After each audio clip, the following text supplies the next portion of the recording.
So I want to continue. I want to continue today in the run, but both Michael and Michael, we were just talking a little bit about the prakim in Daniel and Yechezkel that I said that you might want to read. So we're not going to do that whole sugya today. It might take another week or two before I go back to it.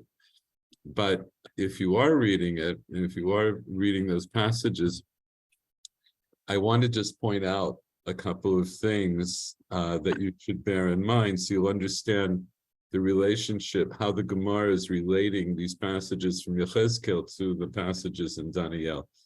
So one of the keys to that is the chronology. So if we look at Daniel, yeah, that's the screen you see. If we look at Daniel, let's just bear in mind, I'm sorry, I'm a little disturbed because I made a little chart for this and I can't find it. So hang on one second. This is oof.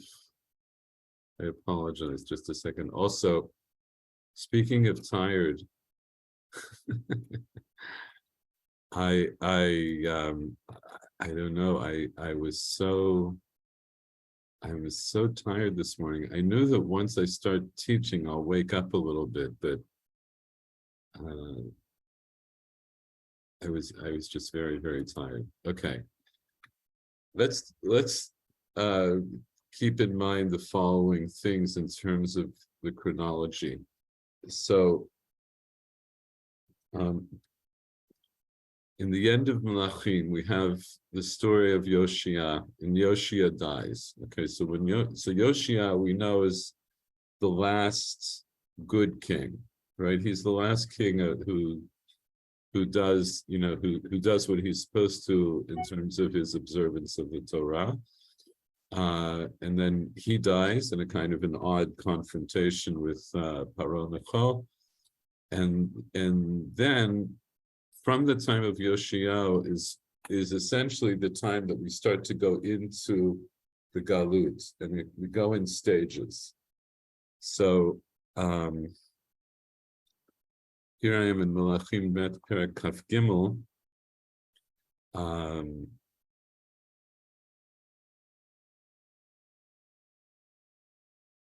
No, not Kaf Gimel. Wait a second. Yeah. So Yoshiyahu dies, and then his son Yehoachaz is made king, and he's 23 years old when he's made king. He does evil in the eyes of the Lord, and so he is imprisoned by Paro Necho. And he punishes the land, and so Yehoachaz is out of the picture, and also, of course, he wasn't a good king, etc. And at this time, also, what I'm going to tell you more than you might need to know, but I think it's all things that you should know, and if you know them already, so it'll be review. And I think that we've done some of this in previous shiurim in other contexts. Does anybody remember, or does anybody know what was the story with Paro Necho? Who was Paro Necho, and how does he die? How does Yoshiyahu die because of Paro Necho? Does anybody know that story offhand? I seem to recall that his eyes are put out or something like that. No, okay. So I'm getting this just. That's okay. So listen, Paro Necho, and by the way, not that we need outside verification, but some of this story, I think there's other archaeological evidence for this Paro Necho. At this time, so listen, at this time, Egypt is essentially a waning superpower, and they're challenged by Bavel. The story is a little bit more complicated than that, but Paro Necho goes to support one of his client states that's being threatened by Bavel, and he takes his army through Yehuda, and he actually sends a message to Yoshiyahu before he comes, and he says, "Look, I just need to take my army through here to go up to Bavel, but I'm not at war with you, and don't worry about it." But for reasons that are not clear at all, Yoshiyahu decides to go to war against him, which ends up being a kind of a futile war, because Yehuda is a very small power compared to Egypt, and in fact, Yoshiyahu dies in that confrontation. Paro Necho goes with his army up to Bavel, and he has a confrontation with Bavel, which he loses, and so he retreats. He comes back, and on his way back, apparently because he beats Yoshiyahu, so he's effectively the leader now, or the overseer of Yehuda. And on his way back, after Yehoahaz dies, which is what we were just looking at, right? Yehoahaz becomes king, and what happens? By Asrehu, he comes back. Paro Necho imprisons him. He imprisons Yehoahaz, and Paro Necho installs another king that should be his puppet king. But as one might expect for such things, and this is true throughout many histories, he doesn't, he installs a king who has a claim to the throne. So he installs another son of Yoshiyahu, whose name is Eliakim. Vayamlech Paro Necho et Eliakim ben Yoshiyahu tachat Yoshiyahu aviv, veyasev et shmo Yehoyakim. He changes his name. Paro Necho changes his name and calls him Yehoyakim. So remember, Eliakim becomes Yehoyakim, and he's essentially supposed to be the puppet of Paro Necho. And Yehoahaz, who he deposed, he brings back to Mitzrayim, and he, after he imprisoned him, and he dies in Mitzrayim. And of course, he takes a lot of money and so forth from as tribute. And so what happens? So this is, Yehoyakim is 25 when he becomes king. He reigns for 11 years in Yerushalayim, and he was also a bad king. And then in his days, now we're on Perek Kaftalad, Allah Nebuchadnezzar Melech Bavel. So now Nebuchadnezzar is heading west, and he comes to Yehuda. And so he essentially takes over, right? So again, this is as the outcome of the confrontation, the war, the battle that he had with Paro Necho. So Paro Necho lost, and now Nebuchadnezzar is sweeping into the land. So this is when Nebuchadnezzar first comes into Yehuda. And so Yehoyakim, he comes, Yehoyakim is the king. So Vayhilo Yehoyakim Eved Shalosh Shanim. So Yehoyakim is Nebuchadnezzar's servant for 3 years, and then Yehoyakim rebels. So these other armies, it says, Vayshalach Hashem bo et gedudei Chastim, et gedudei Aram, et gedudei Moav, Gedudei b'nei Ammon vayishalchem b'Yehuda laha'avido k'dvar Hashem asher di'er b'yad avodav ha'neviim. So Hashem sends all of these battalions from the, so who are these people? The Kasdim and Aram and Moab. These are the other Medinot that are in the area that are now under that have now fallen under the influence of Nebuchadnezzar. So he sends them in to take over Yehuda. Of course, from the Navi's point of view, right, in Malachim, it's really Hashem who's sending them, right? Because this is something that's been predicted by the prophets for generations already. And this is now the bitzua, right? This is the carrying out of these prophecies. Okay,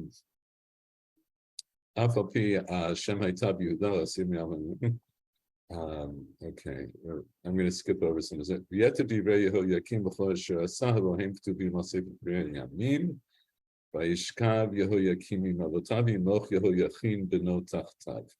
So Yehoiakim was king for 11 years, but so for 3 years he was a servant, and then he rebels, but apparently there's another 8 years. And we see that that the king of Egypt, right, Paro Necho, doesn't go out from Egypt anymore. Egyptians stay within their borders, because now this is under the purview of Bavel. The whole area is now under the purview of Bavel, up to the border of Egypt.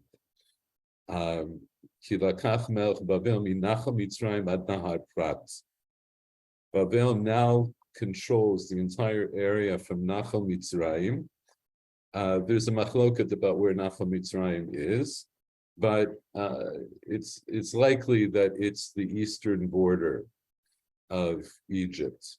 And so it's basically Nebuchadnezzar now controls from the border of Egypt all the way back to the Euphrates. All this area that until then had actually been controlled by Egypt is now controlled by Babel. So Ben Shmona Esrei Yehoiachin b'malcho shesha chodeshim malach b'Yerushalayim v'shem yinon Nehushta bat Elnatan Yerushalayim. So Yehoiachin becomes king. So again, Yehoiachin is also a son of Yoshiao. He's also, meaning that for the Yehudim, he is a legitimate king, but of course he's supposed to be controlled by Nebuchadnezzar. And Ba'etai, at that time, Alu Abdei Nebuchadnezzar Melech Babel Yerushalayim v'Tavo Ha'ir b'Matzor. So at that time, there's a siege that's placed on Jerusalem by Nebuchadnezzar. And Vayitze Yehoiachin Melech Yehuda Melech Babel Hu V'Imo. Right, so Yehoiachin goes out in battle to the eighth year of his reign. V'Yotzei Misham et Kol Otzarot Beit Hashem, etc. Anyway, Nebuchadnezzar, of course, wins this battle. So thus begins the first. This is like the first stage of Galut. Nebuchadnezzar wins, and Yehoiachin is also known as Yechaniah, right? So in Esther, right, when it tells us that Mordechai came to Bavel, he came to Paras in the Galut of Yechaniah, Melech Yehuda. So that meaning he comes now. He's coming now in this Galut.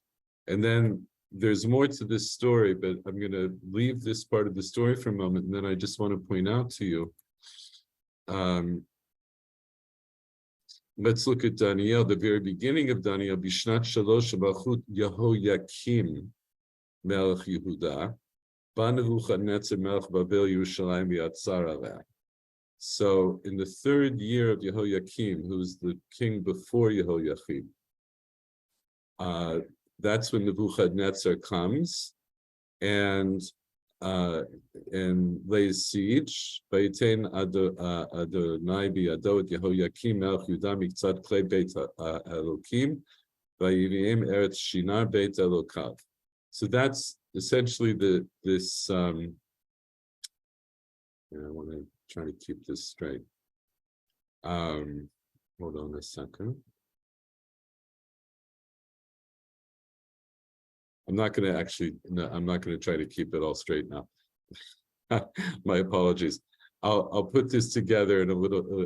I had a little chart for this to make it easier. The reason I'm pointing this out is I want you to understand. So Daniel comes up in an early part of the Galut, which is actually under Yehoiakim. And at this time, Nebuchadnezzar has taken many of the elite population who lived in Yerushalayim, and he's also taken Miktzat Klei Beit Elokim. He's taken some of the Kelim from the Beit HaMikdash, and he's brought them to Eretz Shinar, which is Babel, to his Beit Elohav, to his idol's temple. Right?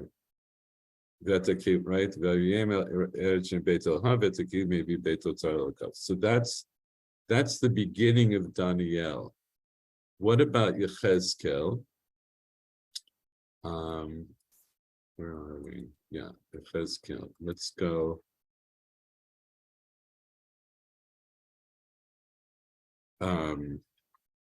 Yechezkel starts, "Vahi b'shoshim shana b'revi'i b'chamisha l'chodesh v'ni b'tochel gola nahar gavar niftechu hashemayim ve'ereh marot Elohim." So it says it was 30 years. There's also machloket about 30 years from what, but a lot of the Mefarshim agree that it's 30 years into the Yovel. And the exact cheshbon of how it relates to Yoshiyahu's time and the time that we're talking about, again, I'll show you a chart that'll be a little bit easier for you to understand. It'll be enough for us to understand this.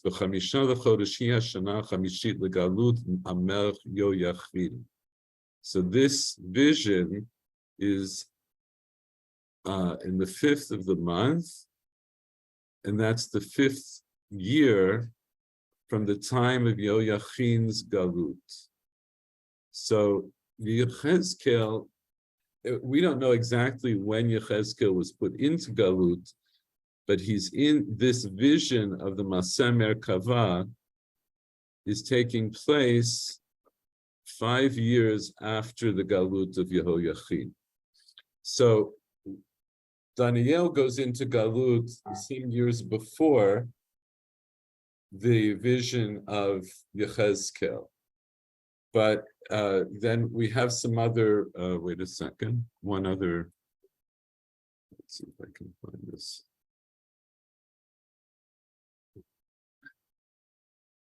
What did I do with my, here, with my Daniel? Hold on.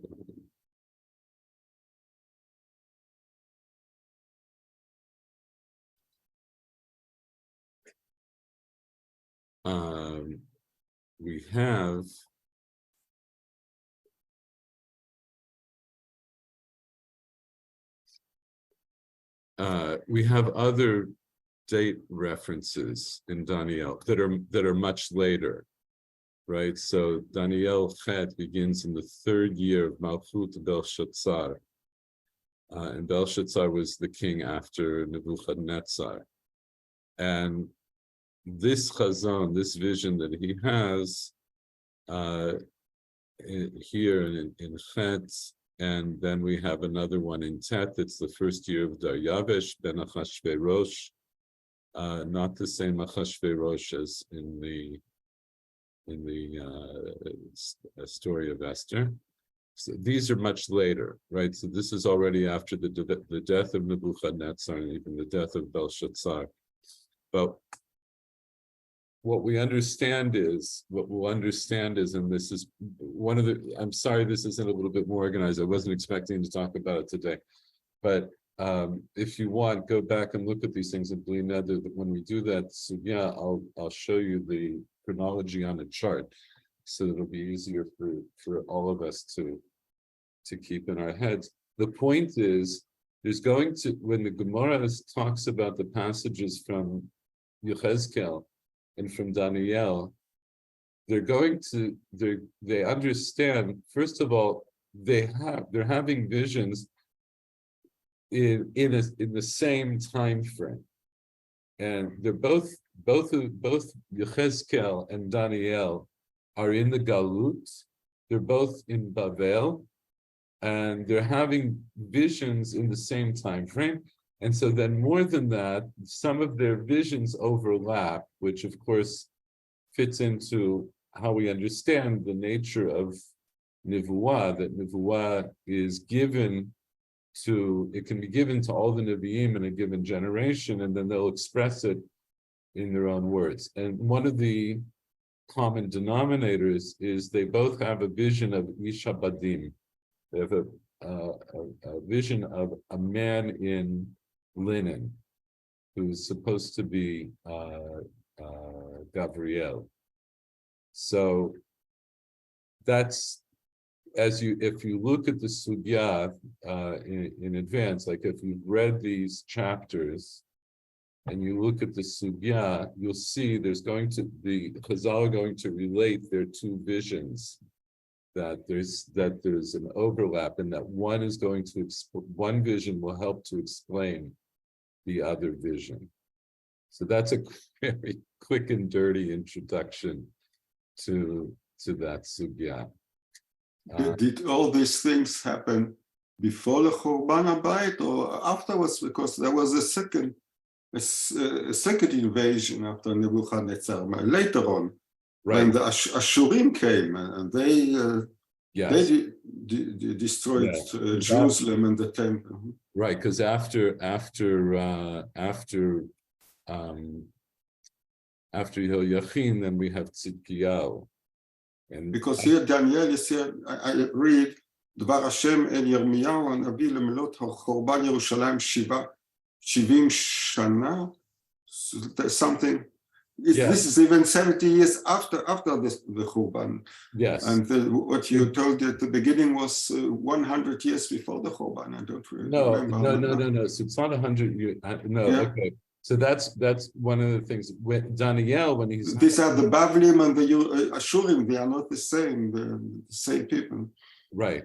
Here, 1 second. See, in Daniel Tet, it says, so he's in the first year of Daryavish. So this is already a long time after the Churban. So yes, the third stage, as it were, the third king that's involved, the third Judean king, and that's pertinent to the Churban, is Tzidkiyahu, who's the next king after Yehoiachin, who also rebels against Nebuchadnezzar. And that's when Nebuchadnezzar finally goes in and destroys the temple, and he installs after him, he doesn't install a king. He installs Gedaliah, and Gedaliah is not a king; he's just a governor. And he's installed. It would appear he's installed Dafka not as a king, because Nebuchadnezzar's had it with the Judeans. He doesn't want them to have a king. He has taken, by that time, right, there were different stages to the Galut. So the first stage is the stage of Yoyachin, where it's described there in Malachim, essentially the elite, the professionals, the higher classes, they are put in Galut. By the time you get to Tzidkiyahu and to Churban Beit HaMikdash, you have like another whole layer of the population that's put in Galut. And the only people who are left are people who lived around Yerushalayim, who were like basically farmers, and they weren't seen as a threat. But so he installs Gedaliah, and we know what happens with Gedaliah. He's assassinated. He's murdered. He's assassinated by Ishmael, by other Jews who are essentially trying to still fight against Bavel, and that's the end. After that, there's no, like that's the end of the Jewish presence. Now we know the Jews are still there, but in very small numbers, and a lot of them fled to Egypt. Right? It's all just it's described there, and it's described in Yirmiyahu what happens. So yes, Daniel is, we know at the beginning of the Sefer, when he's coming in the Galut of Yehoiakim, an early Galut, he's a kid, right? He's a Na'ar. We don't know how old he is exactly, but he's a young boy. Now, as we get to this later part of Daniel, he's much older. Presumably now he could be in his 80s. That's my guess. And the point is in Daniel Tet, Bishnat Achat Daryavish, so Daryavish is right, is much later. It's 2 kings after Nebuchadnezzar. Bishnat Achat Malcho Ani Daniel binoti basfarim mispar hashanim asher hayad davar Hashem el Yirmiyah hanavi l'malot l'charvot Yerushalayim 70 shana. So he's trying to make the calculation of, based on his understanding of the prophecies of Yirmiyahu, who said that the Galut will last for 70 years, he's trying to figure out when is the 70 years. And one of the reasons it's unclear is because of the way the story goes, right? When exactly does the Galut begin? Where do we count it from?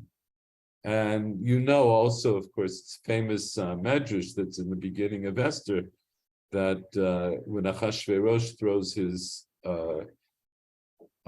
big parties, it says that he brings out kelim mikelim shonim, and the midrash is that those are kelim from the Beit Hamikdash, right? Ve'ameti zelo rachok, because we see the kelim are part of this story. They're mentioned in Malachim, they're mentioned in Divrei Yamim, they're mentioned in Yirmiyahu, they're mentioned in all of these places. This was a big deal to bring the kelim of the Beit Hamikdash, and also in Daniel, and earlier on in Daniel, in Belshazzar, it's a running theme, what happened to the kelim of the Beit Hamikdash.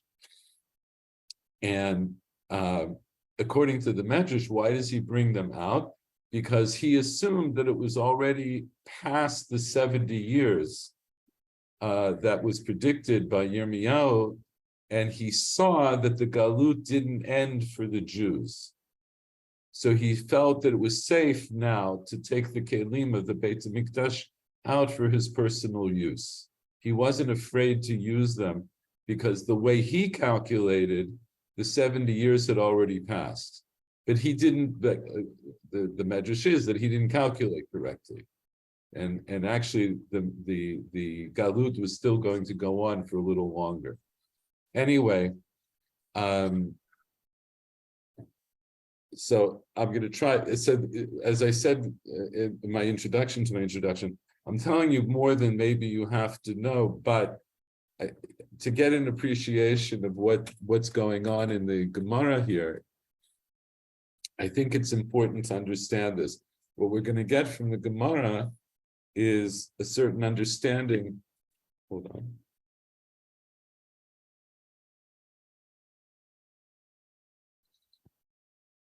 Of what was going on, as it were, according to Daniel and according to Yechezkel, what was going on in Shamayim at this later stage. If you've read Daniel, if you've learned Daniel, you understand Daniel has these visions of different malachim that represent different nations. He gets this insight into what's really going on in the world that we see. It's essentially connected to the representatives of different nations that are in Shamayim.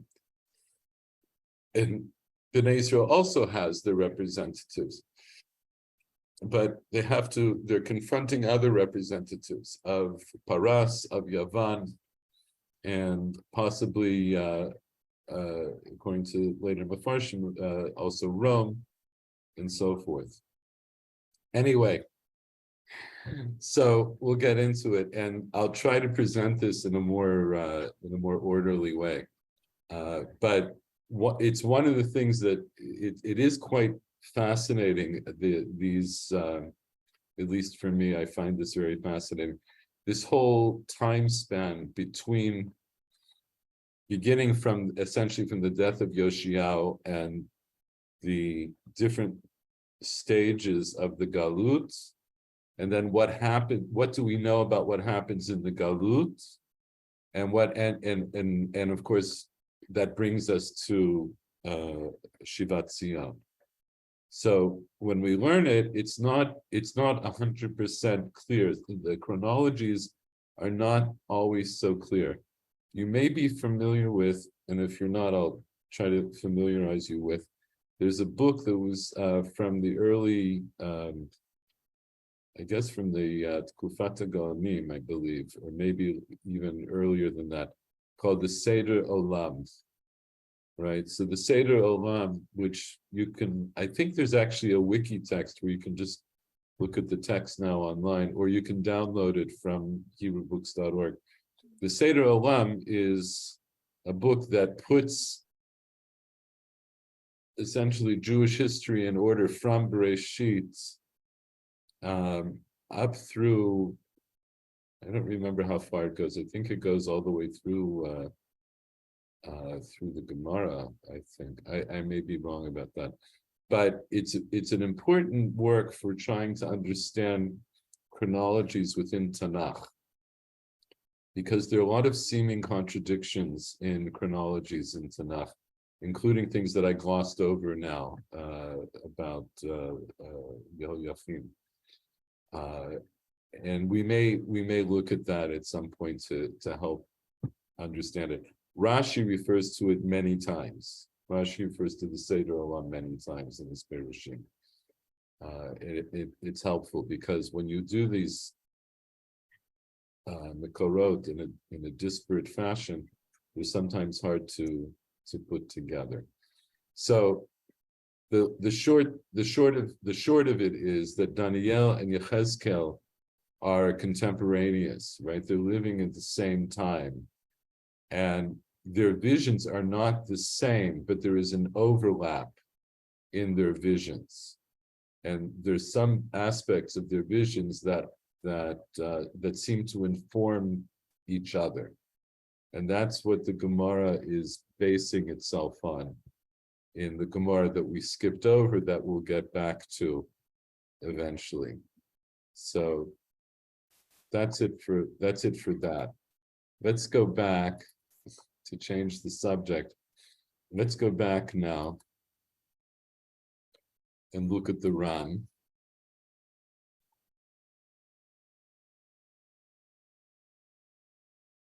Okay, so last time we were talking about the Ran and how the Ran is trying to determine whether the Inuyim, aside from Achila and Shtiya, are D'Oraita or D'Rabanan. And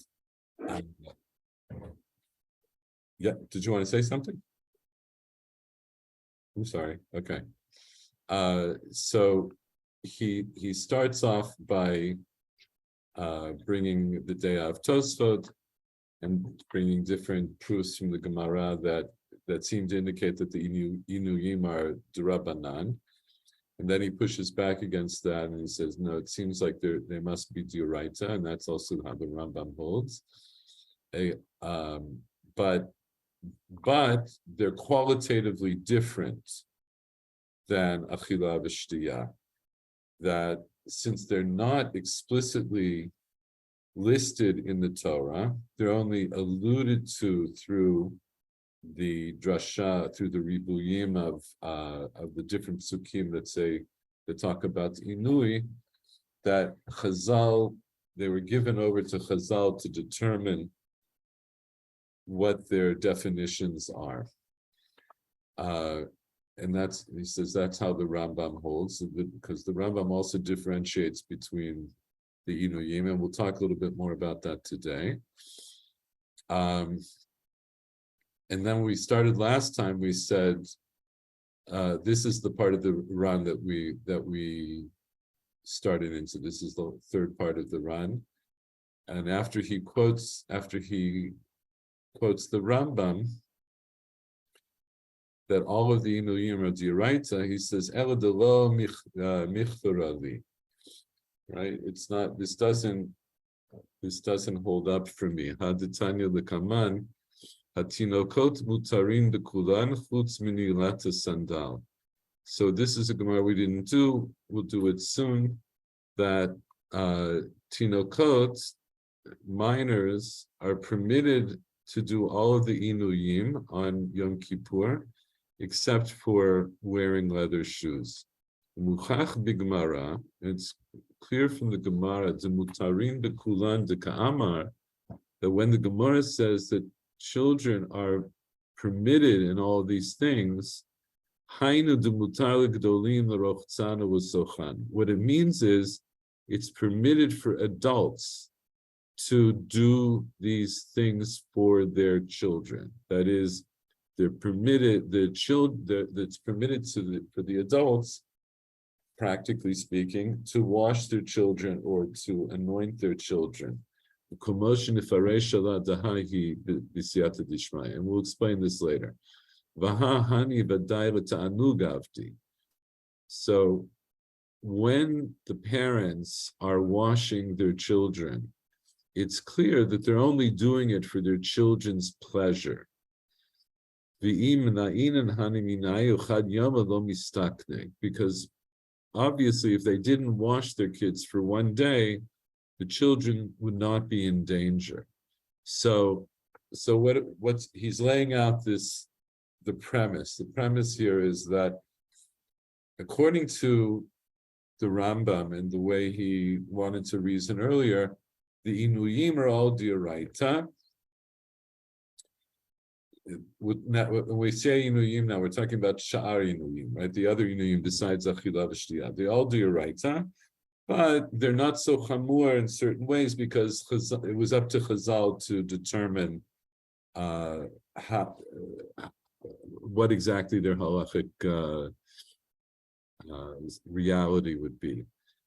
But he says it's still problematic. That's still a problematic stance because here we see that it's clear from the Gemara that adults are allowed to wash their children on Yom Kippur. And it's also clear that when they're washing them, it's l'ta'anug. Now, why does he point out that when they're washing them, it would be just for their children's pleasure as opposed to a necessity? Why is he pointing that out? Why is that an important detail?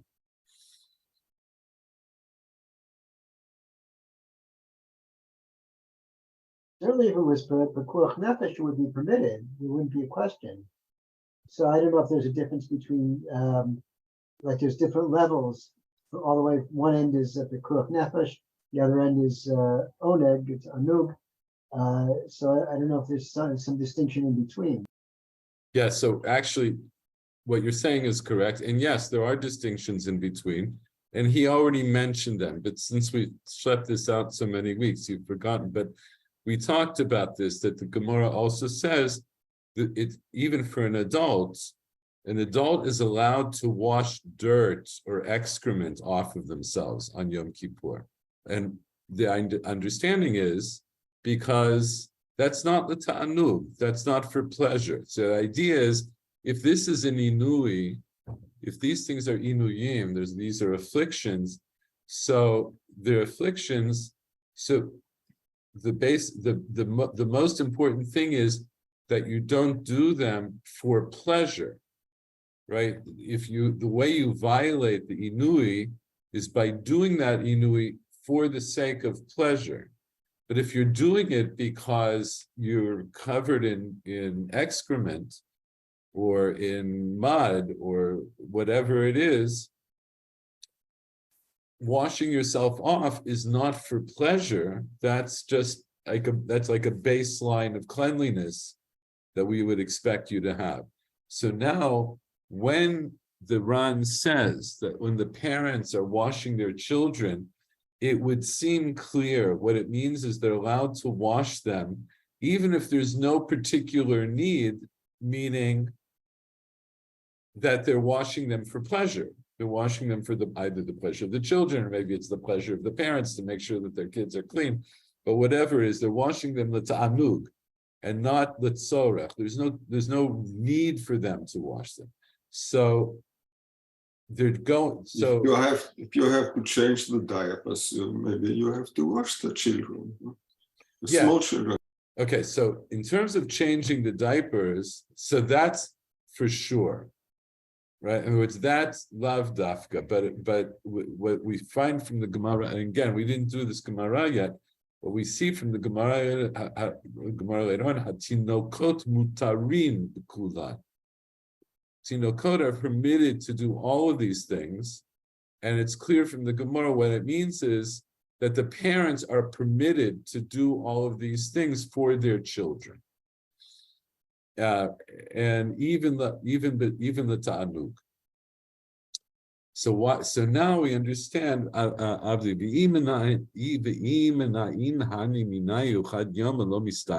Because if you would hold back from washing or anointing your children for one day, they wouldn't be in danger.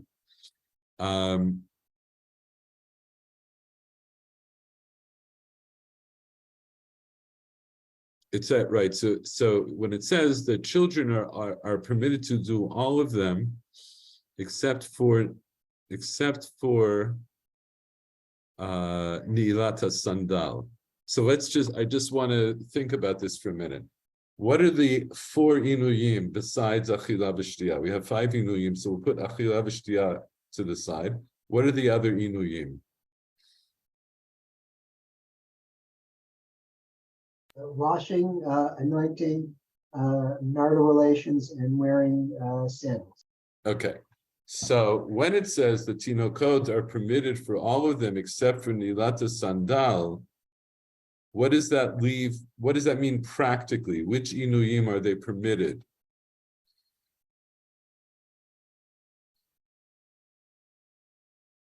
It could be those 3, but it could also mean the eating and drinking.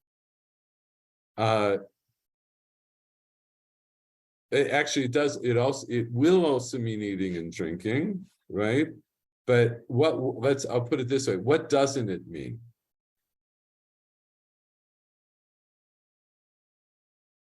So it marital relation. It's not right. Tashmish hamita is a lo shayach.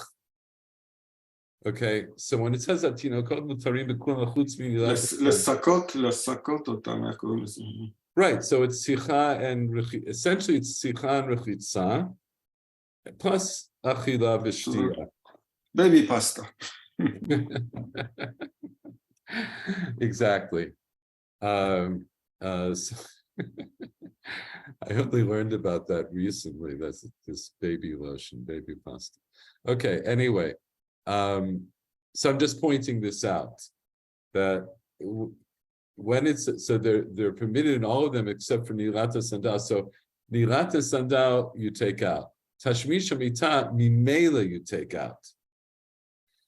So what's really left is rechitza v'sicha, but I said achila v'shtiya we're leaving on the side. So what's really left out of 4 inuyim are really just 2 inuyim, which is rechitza and sicha, and that's how it goes. Right. So it's clear from the Gemara what this Gemara means is that it's permitted for adults to wash their children and to anoint their children. And as we'll explain later, all right. And obviously, when they're washing or putting lotion or oil on their children, that's for ta'anug, because we know if they didn't do it for one day, they wouldn't be in any danger. And if you want to say that the Inuyim are Dioraita, Heichishari. How can it be permitted? In other words, how could it be now that you're going to permit adults to wash and anoint their children for ta'anug on Yom Kippur, if the Isurim are Dioraita? V'haktiv, and here it says in the Torah, lo tochlum, ukribe lo ta'achilum. So that's the sugya we looked at last week. It says in the Torah, don't eat them, but we learn it, lo ta'achilum, you don't feed them. And you don't feed them these isurim that the Torah forbids us from eating. The hazir gdolim al aktanim. And the understanding, the Gemara says there, that's to give a warning to adults not to feed things that are asur to their children. And so, if it's true, in other words, so what do we understand from that? Adults are not allowed to violate, openly have their children violate Isurim Dioraita. They're not allowed to actively help them to be violating Isurim Dioraita. So,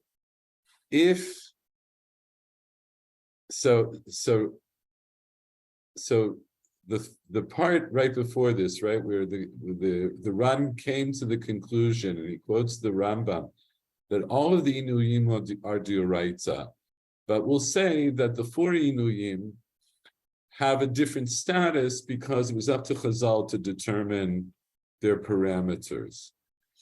But he says it's still problematic to say that, because we want to say they're Dioraita, but we see from the Gemara elsewhere that adults are allowed to wash.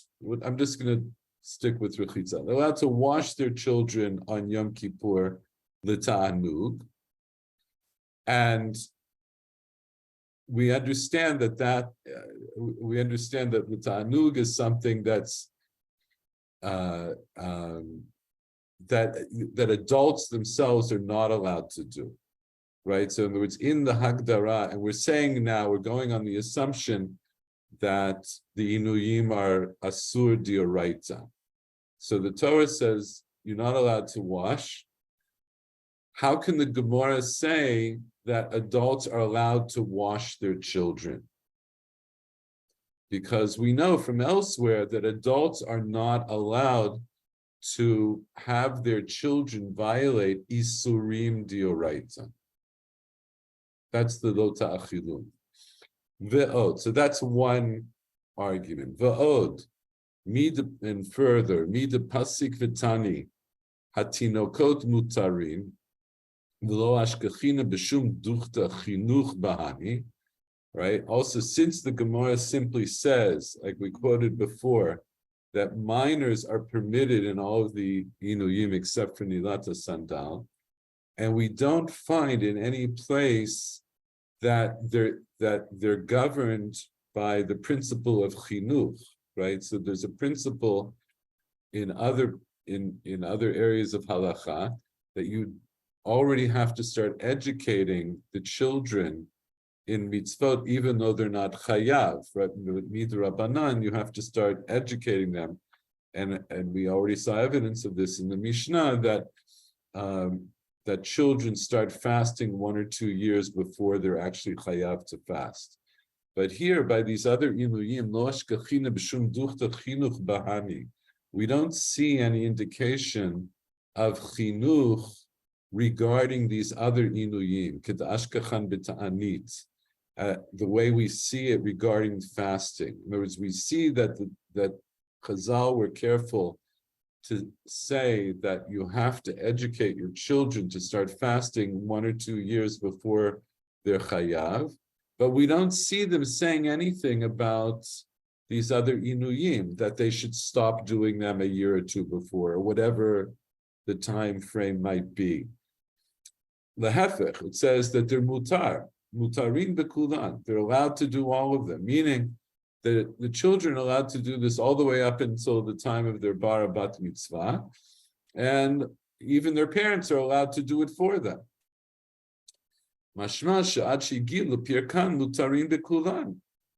Since there is no indication that there's chinuch involved here, that you have to restrain the children from inuyim because of chinuch,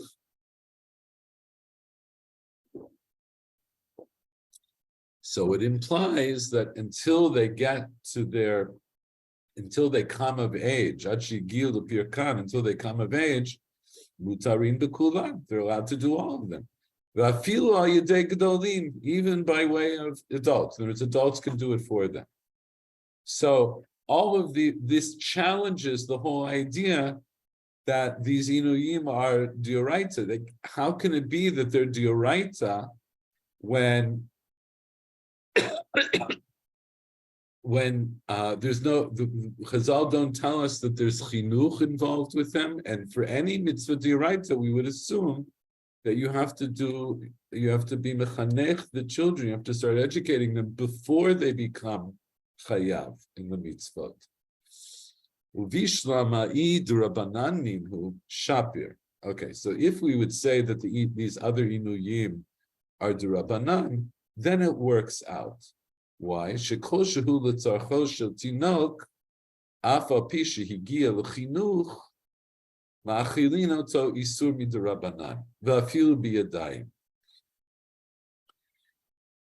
If we say that the inuyim are durabanan, then it works out. Why? Because anything that's done for the sake, for the need of the child, even if they are at the age of chinuch, where we should educate them, let's say regarding fasting, I can give them, or even not fasting, this is just in general. Let's say if a child needs to eat, lav dafka on Yom Kippur, but also on Yom Kippur, but let's say a child is, for whatever reason, it may be for health reasons, needs to eat, and maybe the only food that you have is asur midurabanan to eat, you're allowed to feed that to the child. The feel be a dime. You can give it to them directly.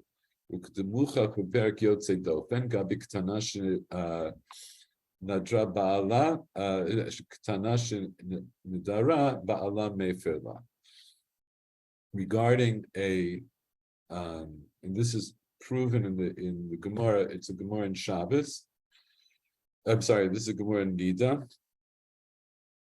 where this is clear from where the Gemara talks about a ktana who made a neder that her Baal can void the neder for her.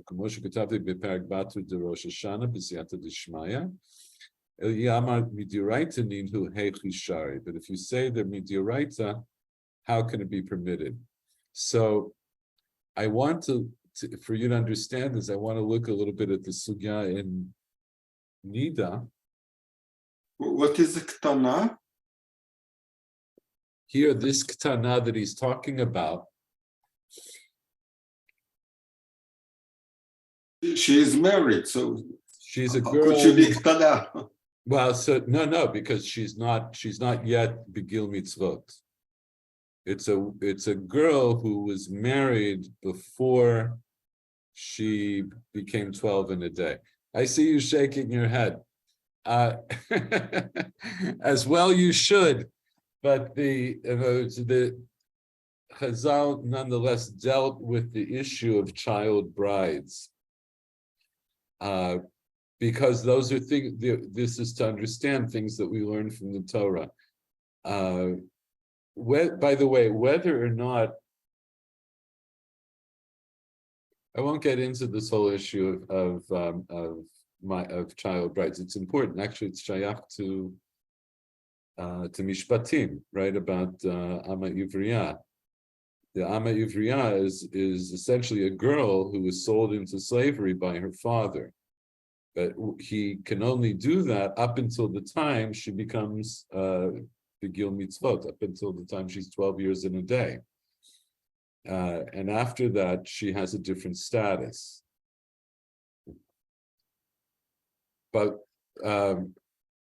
so I don't want to digress on this now. And actually, I'm going to stop early, even though we digressed before. But I told people who came before, I'm incredibly tired.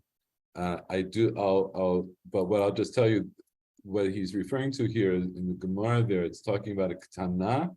In other words, it's a girl who is married. She's she's younger than bat mitzvah. If she made a neder, her husband can void that neder. That's just what the words mean here. Gabi ketana nadra ba'ala meferla. Next week, we'll look a little bit at the sugya there, and we'll explain how it fits into what he's saying. The conclusion of the run seems to be, after going back and forth, that these other inuyim must be midirabanan. Right? He starts off dirabanan, no, diraita, no, dirabanan. That's basically what we see in the Ran. So I think we'll leave this for now. I think I'll stop here today. Next time, we'll look a little bit at the Gemara in Nida, and also I want to look a little bit, and I'll try to prepare this for you in advance. We'll look a little bit at the Gemara in, there's a Gemara in Shabbos that talks about the status of a chaya, right? The chaya, the woman who just gave birth, who has this special status in the Mishnah, that she's tzura from the ilata sandal, and how that fits into other things we know about the chaya. And at that point, then that'll be next week. We'll leave that for next week. Okay. Thank you, everybody. And sorry I'm so tired, but I gotta lie down. I have no right to complain about that. It's okay. So, Hi. bye. Thank you. Thanks. Bye-bye. See you next week. Bright-eyed, bushy-tailed. Have a good sleep, not the way I did last time. That's I woke up 20 minutes after the shiur. Oh. When I watched the recording, I understood what happened. I saw your head was down. I assumed that you were at least, not fully awake, but believe me, I understand. I forget the wonderful phrase of Chazal about sort of dozing on. Was it near velo near? What is it exactly? Nim velo nim. Nim velo nim, yes. Near velo near. Right. Nim velo, right. Near velo near. In other words, you're awake, but you're not awake. Nim velo nim. You're sleeping, but you're not asleep. Yes. Right. That's a status that you're personally well acquainted with. You're well acquainted with. We're all acquainted with it. Yes. So you never know. I might start seeing goats with Okay. Bye. Bye. Bye.